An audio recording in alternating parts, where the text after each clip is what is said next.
SoCal Lutherans is proud to announce the 2023 Clarence E. Anderson Peace and Justice Award. Clarence E. Anderson was a longtime member of St. Matthew's Lutheran Church in Glendale and a strong supporter of St. Matthew's Lutheran Church in North Hollywood.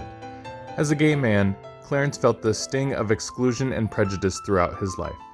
Thanks to the ministries of Bishop J. Roger Anderson, Pastor Dwight Johnson, and Lutherans Concerned Los Angeles, Clarence found a church that loved him unconditionally.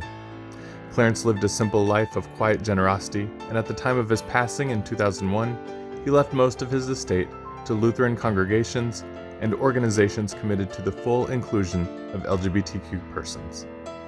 In honor of Clarence's commitment to the work of peace and justice, the Synod Council of the Southwest California Synod and SoCal Lutherans created the Clarence E. Anderson Peace and Justice Award. This year, SoCal Lutherans is proud to honor two friends who have shaped the Lutheran Church through their work both in front and behind the scenes. Reverend Dr. Gladys G. Moore and Reverend Dr. Barbara Lundblad have both sought innumerable ways to uplift marginalized voices in our denomination. They have worked together and separately to make sure all God's children know that they are deeply loved and appreciated for who they are.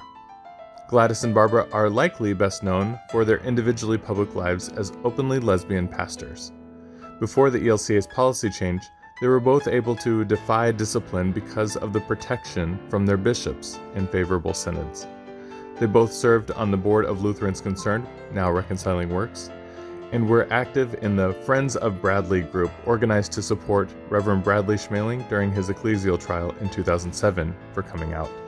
Following the ELCA's policy change in 2009 that allowed openly queer leaders, both Reverend Dr. Moore and Reverend Dr. Lundblad supported the reconciliation process between those queer leaders who had been removed for coming out and those who had chosen to remain closeted until it was safe.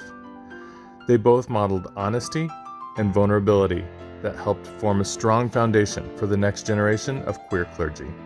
Since being ordained in 1984, Reverend Dr. Gladys G. Moore served as pastor in 3 urban congregations in New Jersey and served as the assistant to the bishop of the New Jersey Synod for 16 years.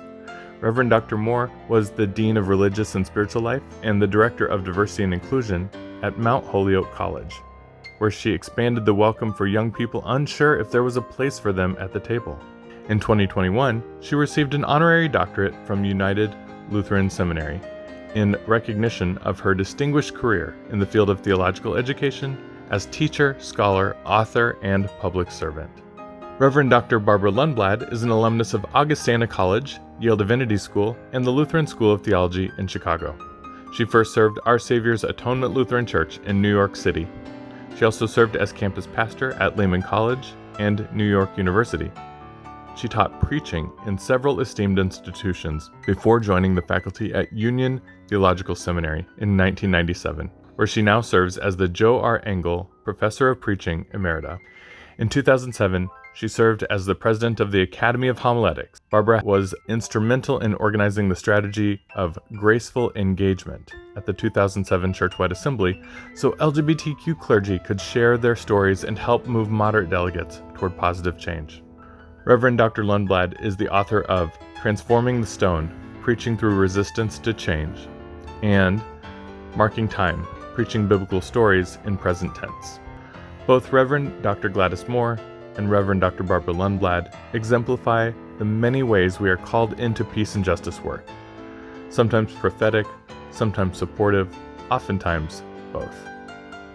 It is a true joy to hear them laugh together, and we honor the journey of these two women who have shaped LGBTQ+ inclusion in the ELCA and continue to advocate for God's love in our world.